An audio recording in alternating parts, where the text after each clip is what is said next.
Oke, teman-teman, kali ini kita akan membahas selain PSN, ya, apa sih pilihan pemerintah untuk Kabupaten Merauke dalam hal pembangunan. Gitu. Kali ini kita akan masuk pada sudut pandang yang solutif. Ya. Jika pemerintah sungguh ingin membangun Merauke, maka jawabannya tidak harus selalu PSN. Pembangunan tidak boleh dimulai dari proyek, tapi dari manusia yang hidup di dalamnya. Mungkin akan ada beberapa solusi yang saya paparkan, ya, yang sebenarnya bisa untuk dipikirkan atau dipertimbangkan dalam mengambil kebijakan oleh pemerintah dalam bidang terkait. Yang pertama adalah pengakuan dan perlindungan penuh terhadap wilayah adat.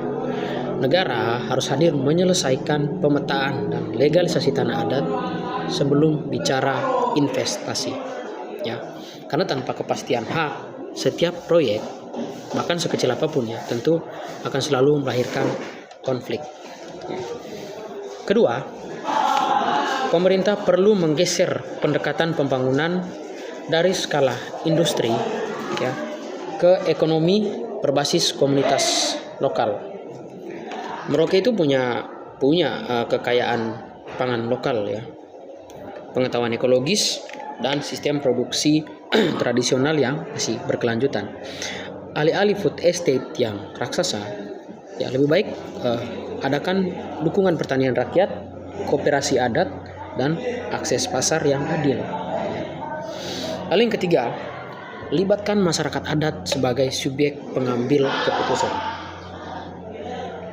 bukan sekedar penerima sosialisasi.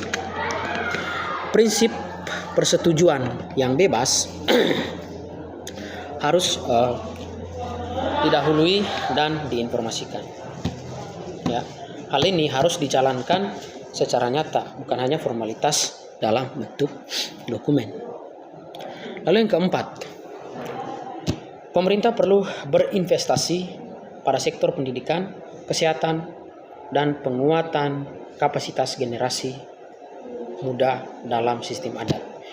Pembangunan jangka panjang itu tidak lahir dari pembukaan, ya, atau ekspansi lahan yang besar-besaran, tetapi dari manusia yang berdaya dan mampu menentukan masa depannya sendiri. Nah, jadi evaluasi ulang seluruh proyek strategis nasional yang masuk di Merauke secara terbuka dan independen merupakan solusi yang sebenarnya harus segera diambil oleh pemerintah itu sendiri. Pembangunan yang baik harus berani berhenti, mengoreksi, dan mendengar setiap masukan dari masyarakat itu sendiri. Ya. Karena kemajuan sejati bukan tentang seberapa besar proyek yang dibangun, tetapi seberapa adil kehidupan yang dihasilkan. Kurang lebih seperti itu. Terima kasih.